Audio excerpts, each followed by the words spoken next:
So hello everyone, welcome back to unboxing studies.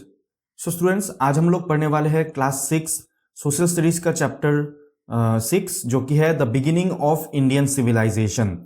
तो जैसे previous chapters में हमने देखा कि कैसे जो हिस्ट्री है, हिस्ट्री के सोर्सेस क्या है और वो कैसे वो अर्ली ह्यूमन बीइंग से वो स्टार्ट हुए। तो आज हम लोग यहाँ पे पढ़ेंगे कि जो हमारा ये इंडियन सिविलाइजेशन है वो कैसे स्टार्ट हुआ।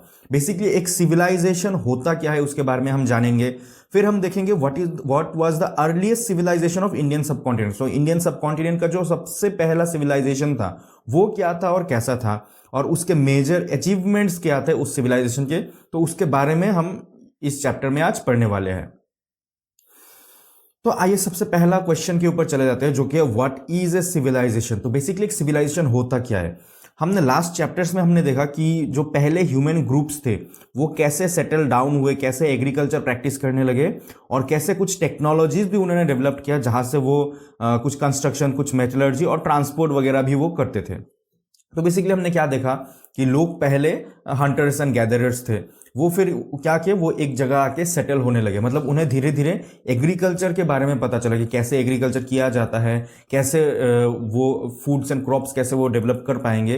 तो उसके चलते उनको एक जगह रुक के रहने लगा। पहले वो घूमते रहते थे, फिर क्या हुआ, क्योंकि एग्रीकल्चर फसल लगी हुई है खेत में, तो उसके चलते वो उस एरिया से उस पर्टिकुलर टाइम के लिए नहीं जा सकते जब तक फसल पक नहीं जाती। तो वहां पे वो रहने लगे। जैसे वहां पे कुछ लोग रहने लगे, धीरे धीरे वो जो एरिया है वो बढ़ने लगा। वो एरिया बढ़ के छोटे छोटे टाउन्स बन गए। फिर टाउन्स को ग्रो करते करते करते करते वो छोटे छोटे विलेजेस से वो टाउन्स बढ़ने लगे।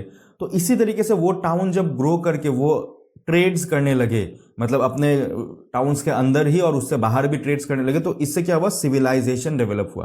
तो हम देखते हैं मेनली जो हम ये सिविलाइजेशन जिस चीज को बोलते हैं, तो बेसिकली उसका क्या कैरेक्टर्स होने चाहिए सिविलाइजेशन के। तो उसके कुछ मोटे मोटे कैरेक्टर्स यहाँ पे दिए गए हैं कि इतने चीजें अगर रहे तो हम उस एरिया को उससे सिविलाइजेशन बोलेंगे।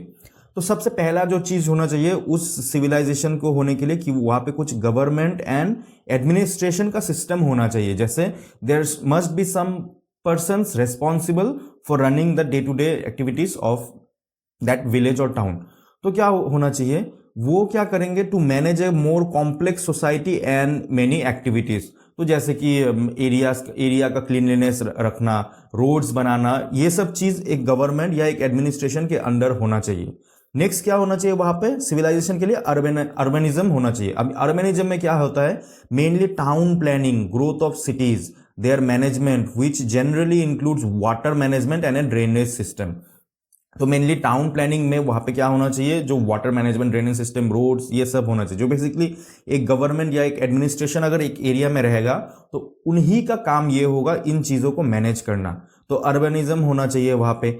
वैरायटी ऑफ क्राफ्ट्स वहां पे होने चाहिए, जैसे उस एरिया में उनको कुछ raw material such as stones and metals, और उससे वो कुछ फिनिश प्रोडक्ट्स जैसे ऑर्नामेंट्स एंड टूल्स वो अगर क्रिएट करते हैं तो बेसिकली उसे भी हम वैरायटी ऑफ क्राफ्ट्स बोलते हैं। ये भी होना चाहिए। नेक्स्ट क्या होना चाहिए, ट्रेड भी होना चाहिए। अब इंटरनल ट्रेड हो गया कि उस एरिया में, उस विलेज में या उस टाउन के लोग जो वहां पे रहते हैं वो अपने आपस में वो लोग कुछ ट्रेड कर रहे हैं, कुछ जैसे कोई ऑर्नामेंट्स खरीद रहा है और बदले में वेजिटेबल्स दे रहा है, किसी प्रकार का ट्रेड वहां पे होना चाहिए, भले ही वहां पे करेंसी हो या ना हो।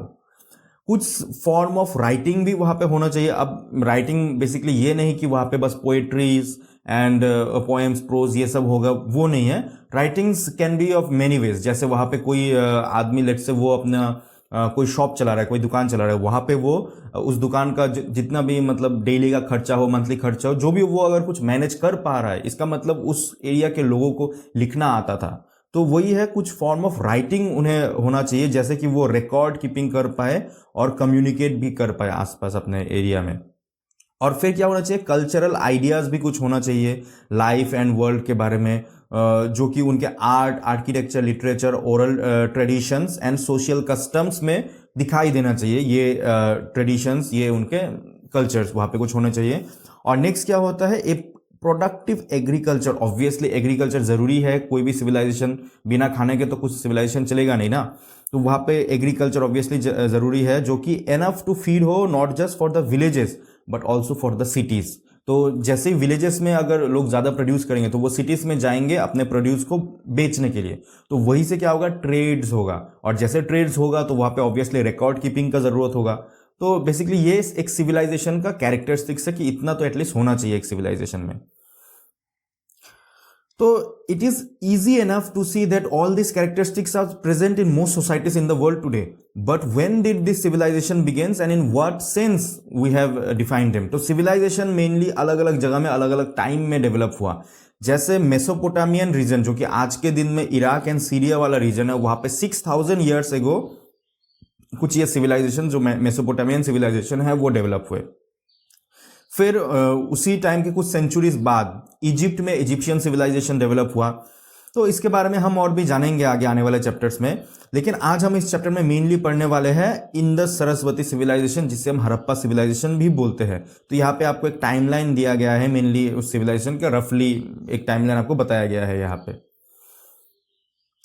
तो अब आइए देखते हैं कि ये जो ट्रांजिशन हुआ from villages to the city ये कैसे हुआ। तो देखिए, the vast plains of Punjab today divided between India and Pakistan. तो बेसिकली देखिए, ये जो एरिया है यहाँ पे हमको ये देख के तो हमें पता चल रहा है कि ये जो एरिया है ये इंडिया है।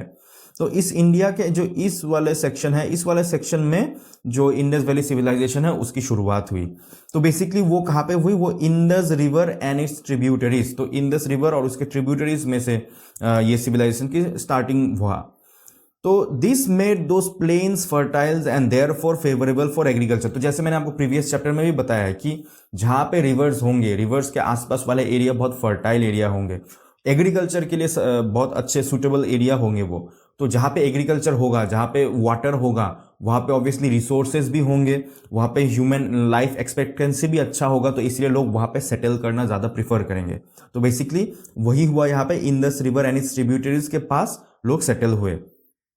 A little further east, a few millenniums ago, another river, the Saraswati, used to flow through the foothills of Himalayas through Haryana, Punjab, parts of Rajasthan and Gujarat. तो obviously यहाँ पे कहीं पे Indus river flow कर रहा होगा, उसके थोड़े ईस्ट यहाँ पे सरस्वती रिवर फ्लो कर रहा होगा। तो in this whole region, from about 3500 BC, villages grew into towns with increasing trade and other exchanges. Those towns further grew into cities. This transition happened around 2600 BCE. So 3500 BCE से 2600 BCE, करीब 900 years के stretch में ये जो villages थे, ये villages towns में develop हुए। तो बहुत यहाँ पे पॉपुलेशन जो है वो ग्रोथ भी हुआ और वो सिविलाइजेशन डेवलप हुआ, फ्लरिश हुआ। तो आर्कियोलॉजिस्ट ने क्या किया है, इस जो सिविलाइजेशन है, ये सिविलाइजेशन को अलग अलग नामों से इन्होंने पुकारा है। क्योंकि ये इंडस रिवर के आसपास थे तो उसे इंडस वैली सिविलाइजेशन भी कहा जाता है। वहां के लोगों को हड़प्पन लोग कहते थे। तो बेसिकली वो हड़प्पन सिविलाइजेशन, ये बेसिकली एक एरिया भी है, तो उस हड़प्पन सिविलाइजेशन को वहां पे उन्होंने बोला है Indus Saraswati civilisation. Obviously Indus river and Saraswati river का जो ये कॉन्फ्लुएंस है, ये एरिया है, इसको इंडस सरस्वती सिविलाइजेशन भी कहा गया है।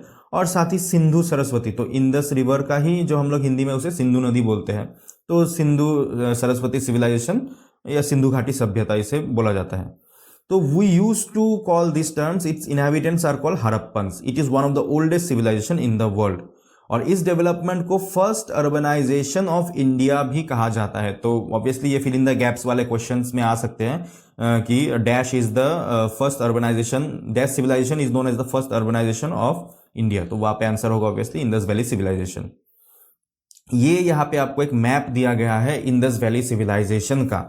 ये आप देख रहे हैं, ये सारे जो है रिवर्स के आसपास, ये सरस्वती रिवर, ये इंडस रिवर, इसके आसपास ये सब जो टाउन्स है वो डेवलप हुए। तो यहाँ पे कुछ इंपॉर्टेंट टाउन्स जैसे आप नोट कर सकते हैं, ये मोहेंजोदारो एक इंपॉर्टेंट टाउन है, ये हड़प्पा इंपॉर्टेंट टाउन है, कालीबंगन, राखीगढ़ी, धोलावीरा, ये सब इंपॉर्टेंट टाउन्स यहाँ पे डेवलप हुए। और इन्हें छोड़ के भी और छोटे छोटे बहुत सारे, ये आप डॉट्स जो देख रहे हैं, ये भी छोटे छोटे बहुत सारे टाउन्स डेवलप हुए थे इंडस वैली सिविलाइजेशन में।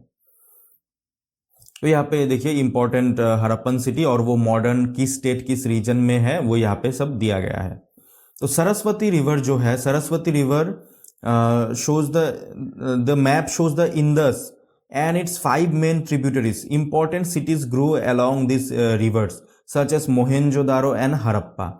But there are also many sites along the Saraswati river which today goes by the name as Ghaggar in India and Hakra in Pakistan. तो this river is now seasonal but it flows only during the rainy season. तो Saraswati river का mention हमें ऋग्वेद में भी मिलता है, जिनके बारे में हम आगे आने वाले चैप्टर्स में पढ़ेंगे. तो अब आइए देखते हैं ये जो इंडस वैली सिविलाइजेशन है, इस इंडस वैली सिविलाइजेशन में जो टाउन प्लानिंग हुआ करती थी वो कैसे हुए. तो Harappa and Mohenjodaro now that are now in Pakistan were the first two cities in this civilization to be discovered. Their identification goes back to 1924. So almost 101 साल पहले इन सिटीज का जो है डिस्कवरी हुआ. तो उस वक्त पाकिस्तान इंडिया का पार्ट हुआ करता था, जो और ये जो हड़प्पन सिटीज है, हड़प्पा, मोहेंजोदारो, ये सब बेसिकली इंडियन सबकॉन्टिनेंट या इंडिया के ही पार्ट हुआ करते थे. तो लेटर ऑन मेजर सिटीज भी डेवलप हुए, जैसे Dholavira, Rakhigarhi, Ganweriwala and hundreds of smaller cities, ये भी डेवलप हुए. तो देखिए ये जो एक्सकेवेशन हुआ, तो it is interesting to note that the Saraswati basin includes not only two major cities Rakhigarhi and Ganweriwala but also several smaller one, that is Farmana in Haryana, Kalibangan in Rajasthan and a few towns. तो the larger Harappan cities were build according to the precise plans. जो बड़े जो Harappan cities थे वो बहुत ही planning से उन cities को डेवलप किया गया. उनके जो रोड्स थे वो वाइड स्ट्रीट्स थे. तो देखिए ये हम लोग बात कर रहे हैं ऑलमोस्ट आज से 4-4.5 ऑलमोस्ट 5000 ईयर्स पहले की बात. तो उस वक्त भी जो टाउन प्लानिंग हुआ करते थे तो वो भी बहुत बढ़िया टाउन प्लानिंग थे उस वक्त इस सिविलाइजेशन में. उनके रोड्स बहुत वाइड रोड्स हुआ करते थे, which were often oriented to the cardinal direction. Cardinal direction मतलब जो ईस्ट वेस्ट नॉर्थ साउथ जो डायरेक्शंस हैं, उस डायरेक्शन के साथ कोऑर्डिनेट करके उस वक्त आज से 4500 साल पहले रोड्स बनाए गए थे. तो आज आप समझ सकते हो वो लोग भी कितने डेवलप हुए होंगे. तो most cities seem to have been surrounded by fortifications and had two distinct parts, the upper town where the local elite probably lived and the lower town where common people lived. तो basically वो जो cities थे उस cities में दो तरह के distinct parts उन्होंने बनाए थे, और वो ऑब्वियसली वो जो सिटीज थे वो बाहर फोर्टिफाइड भी थे. तो वहां पे एक अपर टाउन जो ऑब्वियसली जो उस वक्त भी रिच पीपल कुछ हुए होंगे तो उनके लिए एक अपर टाउन बनाया गया होगा, और जो लोअर टाउन है वहां पे जो कॉमन पीपल थे वो लोग रहते होंगे. कुछ लार्ज बिल्डिंग्स भी हमें वहां पे मिले हैं for collective purposes. For instance warehouse where goods to be transported were stored. तो जो गुड्स मतलब जो प्रोडक्ट्स वो एक जगह से दूसरी जगह ट्रांसपोर्ट करेंगे, उनके स्टोरेज के लिए भी जगह बनाया गया था आज से 4500 साल पहले. तो इंडिविजुअल घर भी वहां पे थे वेरियस साइज के, they that were lined by the streets and smaller lanes. तो स्ट्रीट्स और स्मॉलर लेन्स में लाइन करके घर भी बनाए गए थे, जो कि नीचे पिक्चर्स में यहाँ पे आपको दिखाई. देखिए ये जो है figure 6.4, a wide street in Kalibangan in the lower town area. तो देखिए ये जो है ये वाइड स्ट्रीट, तो ऑब्वियसली ये अभी आपको ये ब्रोकन एरियाज आपको लग रहा होगा, बट फिर भी ये वाइड स्ट्रीट्स यहाँ पे उस वक्त बनाए गए थे. और यहाँ पे देखिए ये हाउसिंग कॉम्प्लेक्स था. ये रोड्स देखिए यहाँ पे एक छोटा छोटा रोड जा रहा है, ये भी एक रोड जा रहा है, और ये जो छोटे छोटे जो एरियाज आप देख रहे हैं ये सब छोटे छोटे घर हुआ करते थे उस वक्त. और कितने पिन पॉइंट प्रिसाइजली ये बनाया गया है आप देखिए, एग्जैक्टली ये 90 डिग्री एंगल्स पे ये रोड्स आके एक दूसरे के साथ मिल रहे हैं. तो वही है, यहाँ पे कुछ लार्ज बिल्डिंग्स ये लोग बनाए थे for storage. Next, interestingly the quality of the construction was the same for small and big houses. All those buildings were generally made of bricks. तो जो कंस्ट्रक्शन का क्वालिटी था वो भी बहुत बढ़िया था स्मॉल हाउसेस एंड बड़े हाउसेस के लिए. उस वक्त आज से 4500 साल पहले उन्होंने ब्रिक्स यूज करके घर बनाया था. आज भी हम घर बनाने के लिए ब्रिक्स ही यूज करते हैं, तो उस वक्त भी वो ब्रिक्स यूज करते थे घर बनाने के लिए. The purpose of some of this structures remain a matter of debate. There is a case of the famous Great Bath in Mohenjo-daro. A small but elaborate tank which measured 12 into 7 meters had a waterproofing material such as natural bitumen, a form of tar, applied on top of the carefully laid brick. तो एक great bath हुआ करता था, basically एक swimming pool की तरह. हम लोग अगर आप बहुत इजीली अगर आप समझ पाए तो उस वक्त भी एक टाइप ऑफ स्विमिंग पूल की तरह उन्होंने बना लिया था. अब वो ग्रेट बाथ किस पर्पस के लिए यूज करते थे वो अननोन है. मोस्ट प्रोबेबली शायद होगा कि कुछ रिचुअल्स होंगे या कॉमन लोगों के लिए नहाने का जगह होगा, या फिर वो कुछ एलीट लोगों के लिए भी नहाने का जगह हो सकता है, जो हमें नहीं पता क्या होगा obviously. So the tank was surrounded by small room, one of which contained a well. There was a drain in one corner of the tank to empty it from time to time and refill it with fresh water. तो basically ये देखिए, ये है मोहनजोदारो का वो great bath. तो यहाँ पे एक जगह पे टैंक था जो कि एक वेल से कनेक्टेड था, तो उस वेल से इस एरिया में पानी दिया जाता था. और यहाँ पे एक छोटा सा कहीं पे शायद ये एक ड्रेन भी रहा होगा, जिससे क्या होता होगा, जो एक्सेस वाटर है या उसे वो लोग फ्लश आउट करके या ड्रेन आउट करके बाहर निकालते भी होंगे. तो सोचिए उस वक्त भी उन्होंने ये सिस्टम बना लिया था. तो वही है, इसका पर्पस क्या है वो अननोन है. तो आर्कियोलॉजिस्ट ने सेवरल पॉसिबिलिटीज बताई है. Public bath for people, a bath for royal family only, और a tank use for religious purposes. तो वही है उन्होंने बताया है. लेकिन देखिए, ये जो फर्स्ट इंटरप्रिटेशन है, a public bath for people, ये शायद ही होगा, ये नहीं हो सकता. क्यों? उसका रीजन ये है कि जो सिटी है, उस सिटीज में मोस्टली हर घर में उनके इंडिविजुअल बाथरूम्स भी हुआ करते थे उस वक्त. तो अब आ जाते हैं वाटर मैनेजमेंट के ऊपर. तो ऑब्वियसली जब इंडिविजुअल बाथरूम्स हुआ करते थे तो ऑब्वियसली लोग वहां पे खाना पका के ही खाते थे. तो आज जैसे हम लोग बाथरूम्स यूज करते हैं या खाना हम लोग पका के खाते हैं, तो उससे बहुत वेस्ट भी निकलता है. तो वो जो वेस्ट है, वो वाटर वेस्ट, उसको मैनेज आज भी हम लोग जैसे करते हैं, हम लोग ड्रेन्स के थ्रू वो जो वेस्ट वाटर है वो हमारे घर से निकल जाता है. तो उस वक्त भी वाटर मैनेजमेंट वैसे होता था. So the Harappans gave much importance to water management and cleanliness. They often had separate areas for bathing in their house. These were connected to a larger network of drains which generally ran below the streets and took the waste water away. तो वो जो bathing area था, वो bathroom से, kitchen से जो भी waste water निकलता था, उनको by a network of drains वो लोग बाहर निकाल देते थे. जैसे ये आपको यहाँ पे एक पिक्चर दिया गया है, ये देखिए, ये ड्रेन्स का. इससे वो लोग वो जो एक्सेस वेस्ट वाटर है वो निकाल देते थे. और ये देखिए, ये जो ब्लॉक्स ऑफ ब्रिक्स है, आज भी हम लोग इसी तरीके के ब्रिक्स यूज करते थे, जो कि 4000 4500 साल पहले वो लोग यूज करते थे.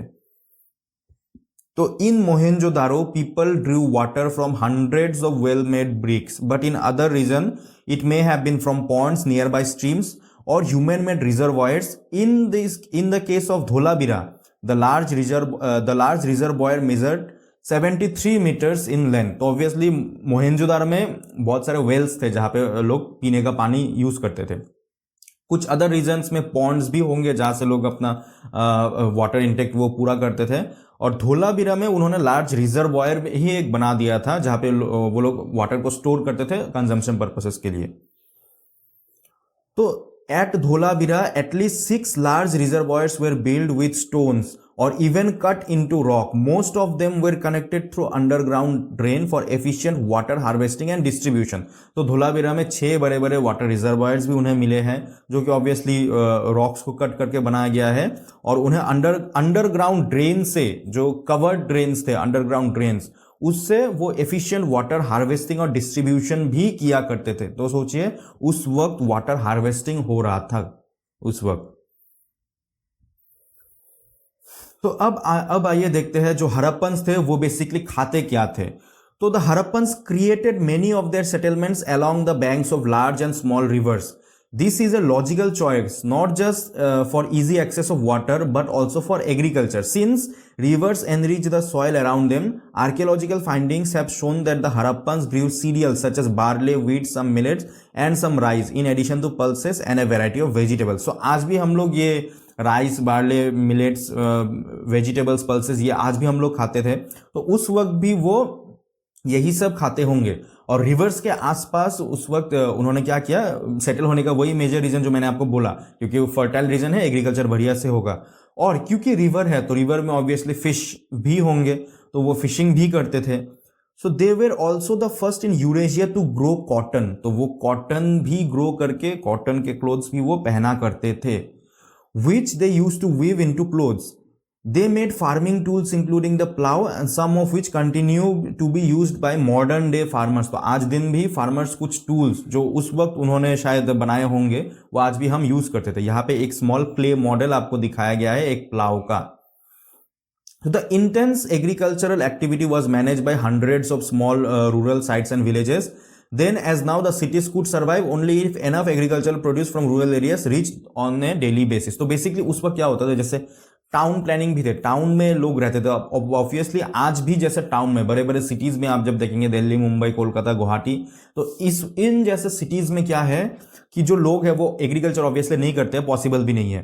तो क्या होता है, उनके आसपास एरिया में जो एग्रीकल्चर होता है, फिर वो एग्रीकल्चरल प्रोडक्ट्स फिर वो लाते हैं इन टाउन्स में बेचने के लिए। तो उस वक्त भी हड़प्पन सिविलाइजेशन में भी यही होता था कि जो स्मॉल रूरल साइट्स थे आसपास, वो एग्रीकल्चर करते थे और फिर वो हर रोज डेली बेसिस पे वो सिटीज में एग्रीकल्चरल प्रोड्यूस को बेचने आते थे। So the Harappans also domesticated a number of animals for meat consumption and fished both in rivers and in the sea. This is known by the large number of animals and fish bones found during excavation. तो obviously क्योंकि आसपास के area में reverse थे तो वो fishing भी करते थे, और क्योंकि वो हर्डिंग्स भी किया करते थे पहले से, तो ऑब्वियसली उनका मीट कंजम्पशन भी उस वक्त वो करते होंगे। सो what did Harappan cooking pot contain? तो जो वो देखिए हड़प्पन सिविलाइजेशन में हमें जो जिन पॉट्स में वो खाना पकाते थे वो भी हमें मिले, और उनका साइंटिफिक एग्जामिनेशन करने के बाद हमें वहां पे जो ट्रेसेस मिले हैं वो मिले हैं ऑब्वियसली डेयरी प्रोडक्ट्स के, क्योंकि वो डेयरी प्रोडक्ट्स हर्डिंग करते थे, तो डेयरी प्रोडक्ट्स के हमें वहां पे मिले हैं, मिल्क एंड ऑल।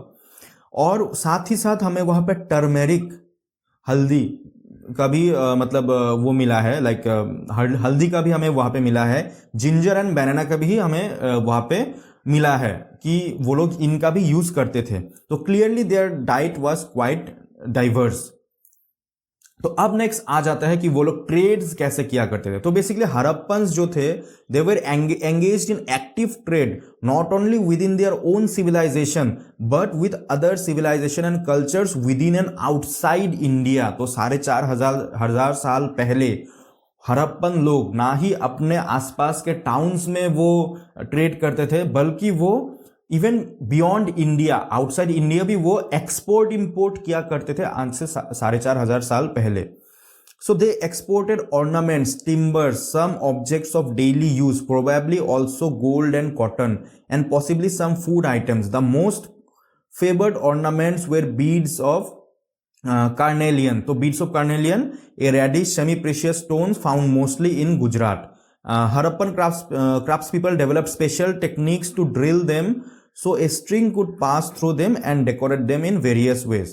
तो बेसिकली उस वक्त क्या यही सब मेन चीजें दिया गया था, तो यही सब चीजों के ऊपर वो ट्रेड्स किया करते होंगे। यहाँ पे स्पेशल मेंशन है बीड्स ऑफ कार्नेलियन। तो बेसिकली यहाँ पे आपको पिक्चर्स में भी दिखाया गया है, ये देखिए Harappan beads of carnelian excavated at Susa, that is present the Iran. तो ईरान में, आज के दिन के ईरान में भी हड़प्पन सिविलाइजेशन की चीजें मिले हैं। तो बेसिकली वो क्या करते थे, कुछ इस तरीके के जो स्टोन्स थे, तो उनमें ये अंदर देखिए ये कुछ हॉलो, शायद कुछ इक्विपमेंट से वो हॉलो कुछ बना देते होंगे, और यहाँ से वो एक स्ट्रिंग पास करके इसको एक ऑर्नामेंट या एक नेकलेस की तरह वो बनाते थे। तो ये बेसिकली वो ट्रेड्स करते होंगे। तो देखिए वहां पे Harappan ivory comb that is found by the coast of Oman, तो ओमान में भी मिला है ये हड़प्पन कॉम्ब। उस वक्त वो कॉम्ब भी यूज किया करते थे। तो ये तो हमने देखा कि हड़प्पन लोग एक्सपोर्ट किया करते थे। तो देखिए यहाँ पे they also work conch shell into beautiful shell bangles which require sophisticated techniques as shell was a hard material। तो conch shell bangle आज भी लोग पहनते हैं, जिन्हें बंगाली में शाखा बोला जाता है, shakha, and there is also red one that is pola. तो आज भी लोग इन्हें पहनते हैं, जो मैरिड विमेन है वो लोग पहनते हैं आज भी। तो ये उस वक्त भी ये वो जो विमेन से उस वक्त वो भी पहना करते थे। तो what the Harappans imported in exchange of the exported goods is not clear. It probably included copper since the metal was not common back home. तो obviously उस वक्त वो क्या इंपोर्ट करते होंगे वो क्लियर नहीं है। मोस्ट प्रोबेबली कॉपर या इस तरीके कुछ मेटल्स भी वो इंपोर्ट कर सकते हैं, क्योंकि कॉपर उस वक्त जो ये हड़प्पन सिविलाइजेशन में एग्जिस्ट, मतलब उतना वो कॉमन नहीं था या एग्जिस्ट नहीं करता था। तो to conduct such trade they use land routes. अब देखिए ये जो ट्रेड्स हम बोल रहे हैं कि ईरान, ओमान, इन एरियाज में जो हड़प्पन चीजें हैं वो मिली है, बट ये ट्रेड वो किया कैसे करते थे? तो बेसिकली वो land routes and rivers and seas भी वो यूज करते थे, मतलब लैंड रूट, रिवर रूट्स और सी रूट्स भी वो यूज किया करते थे। This is the first intensive maritime activity in India. Indeed, quite a few Harappan settlements are located in the coastal regions of Gujarat and Sindh. Lothal, a small settlement in Gujarat, has a surprisingly huge basin measuring 217 meters in length and 36 meters in width. The length is just a little more than 2 football grounds. तो देखिए वहां पे एक basin उन्हें मिला है, basin जो कि इतना बड़ा, ऑलमोस्ट 2 फुटबॉल ग्राउंड से भी ज्यादा बड़ा उन्हें बेसिन मिला है. तो ऑब्वियसली इतना बड़ा बेसिन लोग डेफिनेटली नहाने के लिए तो यूज नहीं करते होंगे. So this basin must have been a dockyard, that is a structure use to receive and send boats for further transportation of goods. तो दूर देशों में गुड्स ट्रांसपोर्ट करने के लिए बोट्स को वहां पे डॉक करवाया जाता था, तो वो बेसिकली डॉकयार्ड ही होगा. Such elaborate trade requires traders to be able to identify their goods and also each other. These seem to have been the chief purpose of thousands of small seals which have been excavated from many settlements. तो obviously जब आप इतने दूर areas में इतने बड़े बड़े जब आप ट्रेड करेंगे तो आपको पहली बार जो है अपना जो सामान आप ट्रेड कर रहे हैं उसके बारे में अच्छा नॉलेज होना पड़ेगा. एंड इवन जो आप ये दूर देश में, ईरान में, ओमान में, ये सब एरियाज में जब आप एक्सपोर्ट कर रहे हैं तो वहां का जो इंपोर्टर है, जो वहां के पर्सन के साथ आप डील कर रहे हैं, उनका भी पहचान आपको होना पड़ेगा कि हाँ उस एरिया में लोग ऐसे रहते हैं जो हमारा ये प्रोडक्ट यूज करते थे. तो वैसा नॉलेज भी आपको होना पड़ेगा ऑब्वियसली. तो ये हमें कैसे मिलता है? This is the chief purpose, that is thousands of small seals जो कि बहुत एरियाज में एक्सकेवेट किए गए हैं. तो ये जो बहुत कंट्रीज में एक्सकेवेट किए गए वहां पे छोटे छोटे सील्स उन्हें मिले हैं. तो बेसिकली सील्स क्या होता है देखिए, these seals were generally made of statite, a soft stone that would be hardened through heating. They measure only a few centimeters and generally depict animal figures with above them and a few signs that are part of their writing system. But the system and the symbolic meaning of the animal figures are yet to be understood. What is certain is that they somehow related to trade activities. तो basically देखिए यहाँ पे आपको ये जो dockyard है ये लोथल का, उसका एक पिक्चर आपको दिखाया गया है. और उस वक्त जो वो ऑब्वियसली ट्रेड्स करते होंगे तो ट्रेड्स के लिए उनका एक मीडियम, एक फॉर्म ऑफ करेंसी भी उन्हें चाहिए.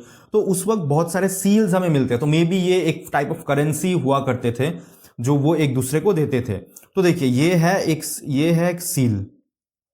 तो बेसिकली यहाँ पे कुछ एनिमल्स यहाँ पे बनाया गया है और ऊपर इस तरीके से कुछ राइटिंग वहां पे किया गया. अभी क्या लिखा है वो हमें नहीं पता है. तो ऑब्वियसली इन चीजों का वो यूज करते थे ट्रेड के लिए. हमें इतना पता है कि हाँ ये ट्रेड के लिए यूज करते थे क्योंकि ये जो चीजें हैं ये बहुत अलग अलग एरियाज में एक्सकेवेट किए गए हैं, अलग अलग कंट्रीज में. तो ऑब्वियसली जब आप ट्रेड करेंगे, जब आप मनी, मतलब अगर आप मनी से ही अगर आप ट्रेड कर रहे हैं तो डेफिनेटली आपके पास जो मनी है वो आप किसी को देंगे तो वो अपने पास लेके जाएगा, अपने एरिया में लेके जाएगा. तो वही चीज है यहाँ पे. उस वक्त ये सील्स एक मनी की तरह वो लोग मतलब ट्रेड करते होंगे. तो अब देखते हैं द लाइव्स ऑफ एंशियंट्स. तो वो क्या चीज यूज करते थे उनका पिक्चर्स आपको यहाँ पे दिया गया है. तो डेली यूज के लिए देखिए यहाँ पे एक ब्रॉन्ज मिरर, टेराकोटा पॉट यहाँ पे आपको दिया गया है. ब्रॉन्ज मिरर वो यूज करते थे, पॉट्स यूज करते होंगे. फिर फ्यू स्टोन वेट. तो ऑब्वियसली जो ट्रेड करते होंगे वहां पे तो वो क्या होगा, वेट से जो भी प्रोडक्ट उनको सेल करना है तो उनके लिए एक मेजरमेंट चाहिए. जैसे आज हम दुकान में अगर जाए कुछ भी चीज खरीदने के लिए, हम बोलते हैं कि 1 किलो चीनी दीजिए या 1 किलो चावल दीजिए. तो वो जो 1 किलो है वो बेसिकली एक वेट है. तो उस वक्त भी वो लोग वेट यूज किया करते थे. तो यहाँ पे ये हमें कुछ फ्यू स्टोन वेट्स मिले हैं, चिजल मिला है. नेक्स्ट यहाँ पे देखिए एक गेम बोर्ड भी हमें मिला है. Game board engraved on a stone about 25 centimetre in length. एक टेराकोटा व्हिसल भी यहाँ पे मिला है about 4 centimetre in length. Harappans design many games and toys to keep both the adult and children amused. तो इस तरह के बहुत सारी चीजें हमें मिले हैं. नेक्स्ट कल्चरल सिंबल्स में हमें क्या मिला है देखिए. कल्चरल सिंबल्स में एक statue of a figure of a known as priest king. तो एक प्रीस्ट किंग का स्टैचू हमें मिला है. पता नहीं अभी किस चीज का फिगर है बट मिला है. ए सील शोइंग ए स्वास्टिक सिंबल. तो स्वास्टिक सिंबल जो आज भी बहुत ही एक ऑस्पिशियस, बहुत ही एक क्या बोले हम उसको, एक प्योर सिंबल जो हमारे हिंदुइज्म में माना जाता है, वो सिंबल भी वहां पे मिला है. और एक seal depicting a 3-faced deity seated on a raised platform. तो एक 3-faced डीटी जो कि एक रेज्ड प्लेटफॉर्म में है, सराउंडेड बाय पावरफुल एनिमल्स, वो भी हमें यहाँ पे मिला है. नेक्स्ट एक डांसिंग गर्ल का फिगर हमें, एक ब्रॉन्ज फिगर हमें मिला है इन मोहेंजोदारो. डांसिंग गर्ल का ये फिगर. और एक टेराकोटा फिगर मिला है जो कि नमस्ते पोजीशन में यहाँ पे बैठा हुआ है, वो भी हमें मिला है। तो बेसिकली हमारा जो कल्चर है आज का भी, आज के कल्चर और ये 4500 ईयर्स एगो जो कल्चर थे, इनके बीच में सिमिलरिटीज आप देखिए कितना सिमिलर है कि ये सिंबल्स मिले हैं। और साथ ही साथ एक हमें ये मिला है, a design on a pot which seems to tell the story of a thirsty crow who finds a clever way to drink water from the bottom of the pot। तो एक पॉट भी हमें मिला है जिसमें ऐसे डिजाइन थे जहां पे एक थर्स्टी क्रो कैसे वो अपना वो पानी उससे पी रहा है, उसका भी हमें यहाँ पे एक डिपिक्शन मिला है। तो अब आ जाता है लास्ट पार्ट में जो कि है द एंड और ए न्यू बिगिनिंग। तो ऑब्वियसली ये जो सिविलाइजेशन थे, ये इतना बढ़िया सिविलाइजेशन, लेकिन ये फिर कंटिन्यू क्यों नहीं हुआ, इसका एंड कहां पे हुआ या कैसे हुआ, तो वो हम यहां पे जानेंगे। देखिए, around 1900 BCE the Sindhu Saraswati civilisation despite all its achievements began to fall apart. The cities were abandoned one by one. If any inhabitants remained, they adopted a rural lifestyle in the changed environment. It appears that the earlier government or administration no longer existed. Gradually, the Harappans scattered over hundreds, if not thousands, of rural settlements. तो क्या हुआ, एक time बाद वो क्या धीरे धीरे वो जो सोसाइटी थी वो ब्रेक करने लगी। तो उसके कई रीजन हो सकते थे। तो मेनली यहाँ पे जो बोला गया है, the cities were abandon one by one, if any inhabitants remain, वो लोग अभी रूरल लाइफस्टाइल में वो रहा करते थे और ग्रेजुअली ये बहुत अलग अलग एरिया में ये स्कैटर्ड हो गए। तो ये जो डिक्लाइन हुआ, कि क्या चीज के लिए ये डिक्लाइन हुआ, तो basically archaeologists have proposed many factors. Long back it was thought that warfare और invasion may have destroyed the cities. तो ऑब्वियसली जो एक एरिया जब वो डिक्लाइन होता है तो एक मेजर तो रीजन रहता है कि वहां पे कुछ वार हो गया हो, तो उसके लिए। लेकिन यहाँ पे हमें वार का भी कोई ट्रेसेस नहीं मिलता है। There is no trace of warfare और invasion. Indeed the Harappans do not seem to have kept any army और weapons of war. As far as the evidence goes, it seems to have been a relatively peaceful civilisation. तो obviously हमें कोई वार के, कोई weapon, कोई army के कुछ symbols हमें मिलते नहीं है। तो ऑब्वियसली इससे हमें ये पता चलता है कि वो जो लोग थे वो लोग बहुत ही पीसफुल टाइप ऑफ लोग हुए होंगे।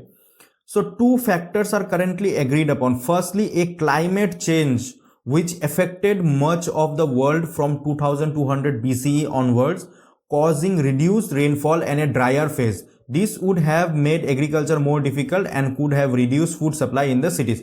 तो वहां पे वो मेनली दो रीजन के बारे में बोलते हैं जो आर्कियोलॉजिस्ट हैं। तो फर्स्टली क्या होगा, एक क्लाइमेट चेंज हुआ था उस वक्त में 2200 BCE में, जिससे क्या होता है, जो शायद वहां पे रेनफॉल रिड्यूस हो गया होगा, जिससे कि वो जो एरिया था वो और ज्यादा ड्राई हो गया होगा, तो जिससे ऑब्वियसली एग्रीकल्चर करना मुश्किल हो गया होगा। तो वो एक रीजन हो सकता है। या जो सेकंड रीजन है, the Saraswati river dried up in its central basin. Suddenly cities there such as Kalibangan और Banawali were abandon. There could have been other factors, but these two remind us of how much we depend on climate and the environment for the well-being। तो obviously दूसरा reason बोला गया है कि शायद Saraswati river dry up हो गया होगा, उसके चलते वो सिविलाइजेशन कोलैप्स कर गई होगी। बट जो भी हो, मेनली ये हमें दिखाता है कि हम कितने क्लाइमेट एंड एनवायरनमेंट के ऊपर डिपेंडेंट है। तो although the cities disappeared, much of the Harappan culture and technology survive and was passed on to the next phase of Indian civilization, which we will explore in the future chapter। तो जो भी हो, even though आप आज भी देखते हैं बहुत सारे कल्चर्स, बहुत सारे चीजें आज भी सिमिलर है। तो even though Harappan civilisation collapse हुआ, बट फिर भी आज भी उनके बहुत सारे कल्चर आज भी एग्जिस्ट करते हैं।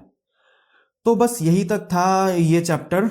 बाकी मिलते हैं आपके साथ अगले चैप्टर में, तब तक के लिए बाय बाय।